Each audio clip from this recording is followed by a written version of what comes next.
Hey guys, welcome to Red Volt again. This is Tolga SERT. Today we have 5153 from EVH.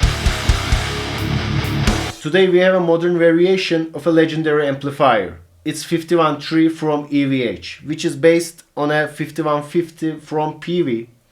But I won't go in details about the history of the brand and the specific model because I already shot a video about the history and the specifications of those amplifiers nearly 2 years ago with Yakup Senem, who's a beloved big brother of mine from Retro Yapım Studios.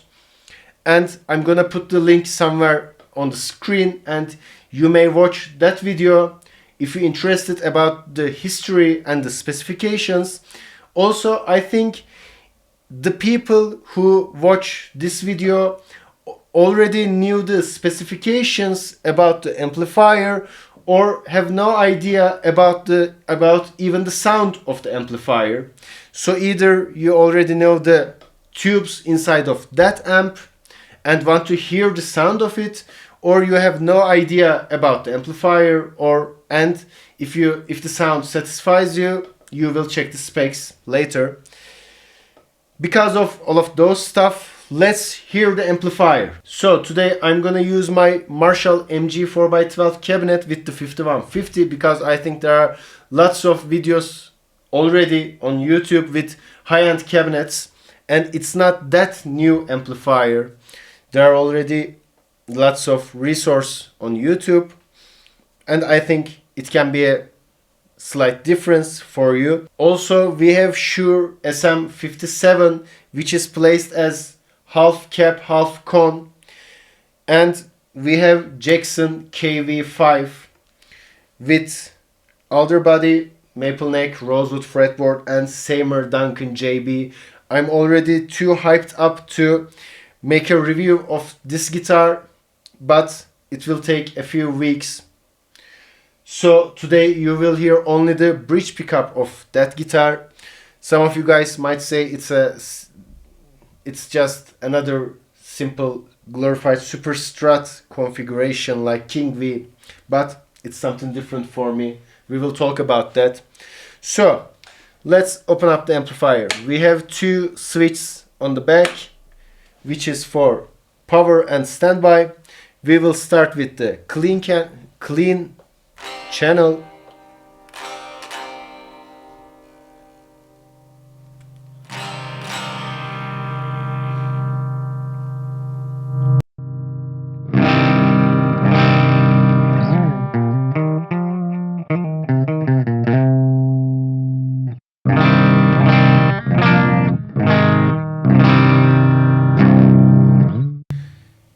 As you can see, the configuration is flat. All the EQ knobs are at noon position.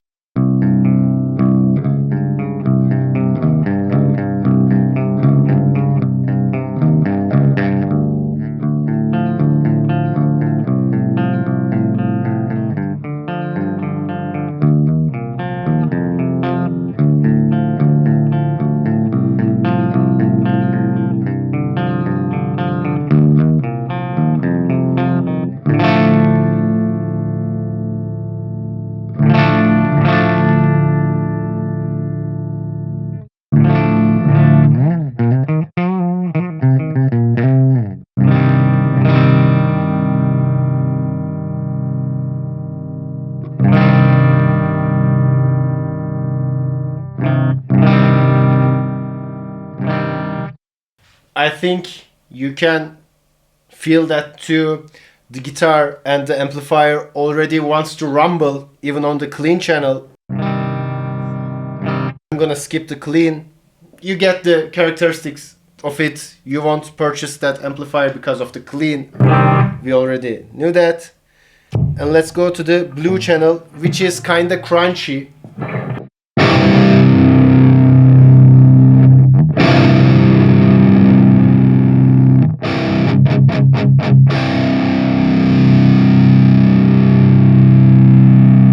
By the way, there's a resonance knob at the back of the amplifier and it's also at noon position.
channel can be good with a booster, with an 808 like Tube Screamer or overdrive pedal. It's not chugging at that moment, I think. But still, it can be good for crunchy or hard rock tones with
it's quite nice, but it's not enough for me.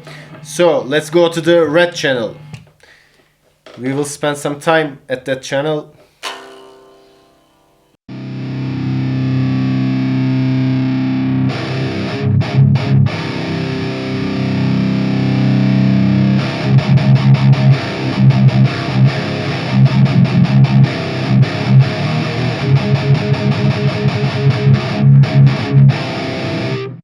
I hope you can hear the saturated palm mute.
And let's play with the knobs a little bit.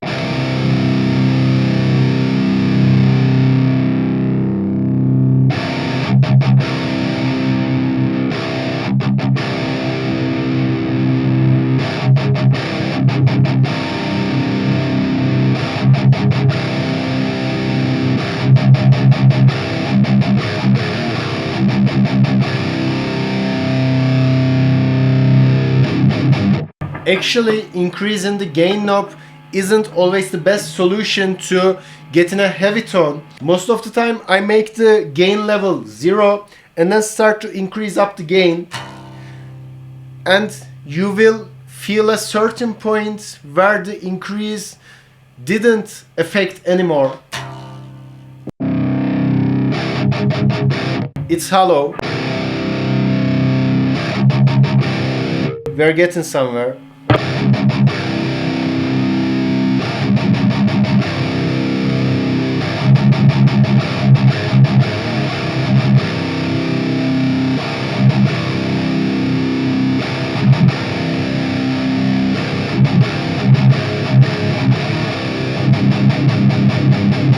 I think it's enough.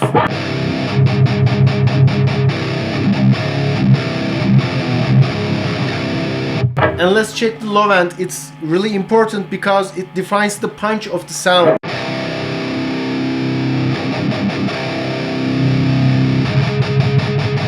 And it chokes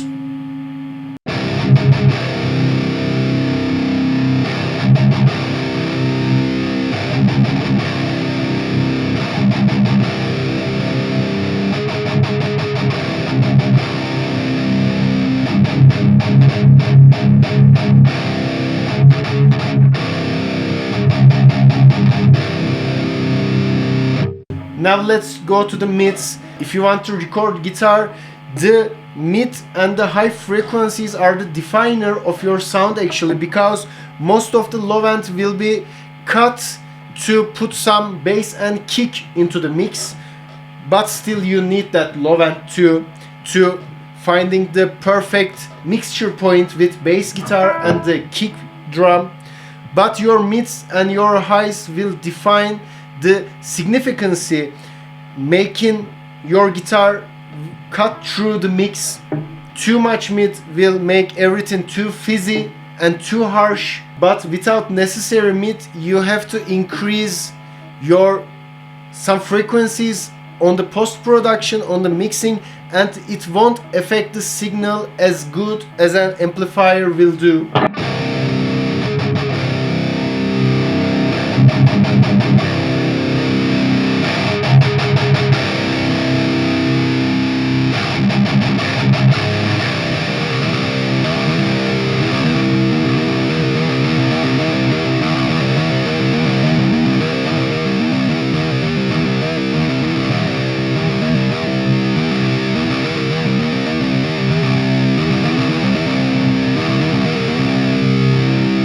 We will check the presence later.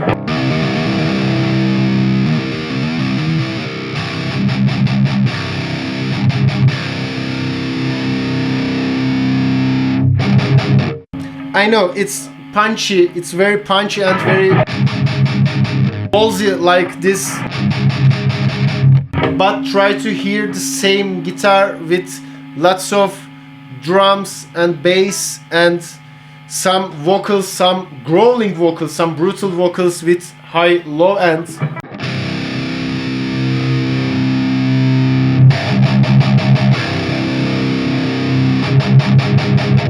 It might work in the 90s, but it's not today's sound, I think.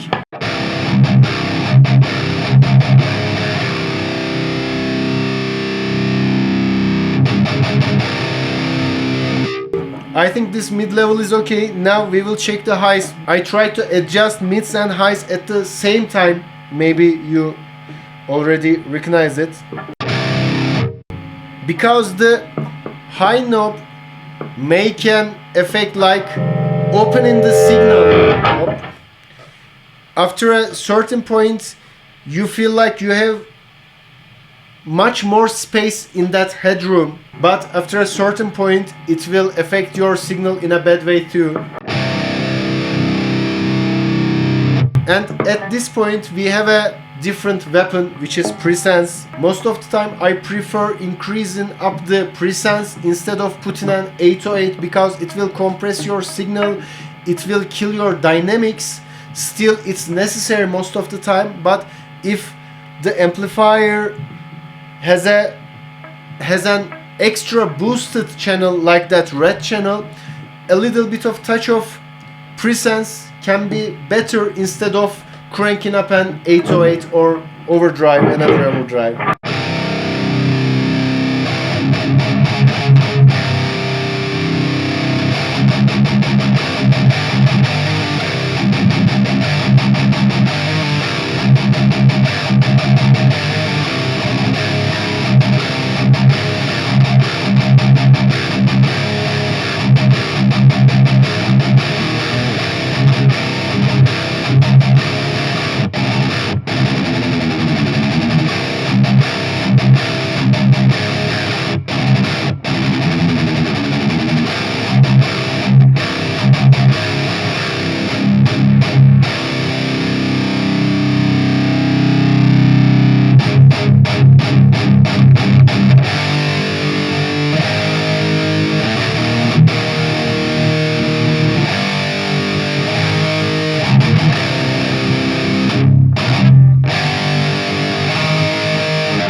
it's amazing. It's really something else. Actually, I'm a sucker for block letter 5150 because of the historic value of it. But this EVH 5150 is better, I think, because of the kinda modern characteristics compared to the old 5150, the Peavey 5150, the block letter 5150. And I want to show one more thing. It's the resonance knob, but I don't want to create a hum, create a oomph sound in your headphones, in your speaker. So sorry about the results.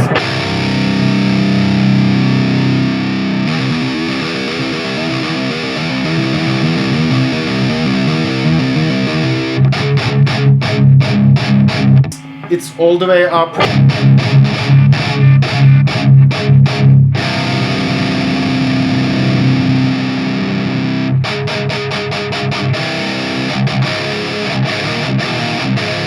And it's the all the way close.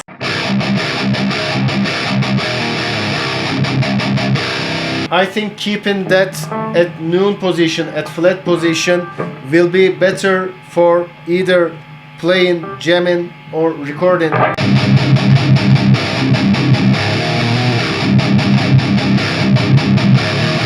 But who am I to tell? There is not an absolute truth and absolute wrong in music. You can adjust whatever you want. If it sounds good to you, then it's good. But I think you kinda know what I'm trying to achieve when it comes to the metal sound, and you might achieve what I'm already seeking with this kind of approaches. So I hope it will be helpful to you, and I hope you enjoy the review of this 5150. If you enjoyed, please don't forget to like, subscribe, and make a comment. Till the next video, see ya.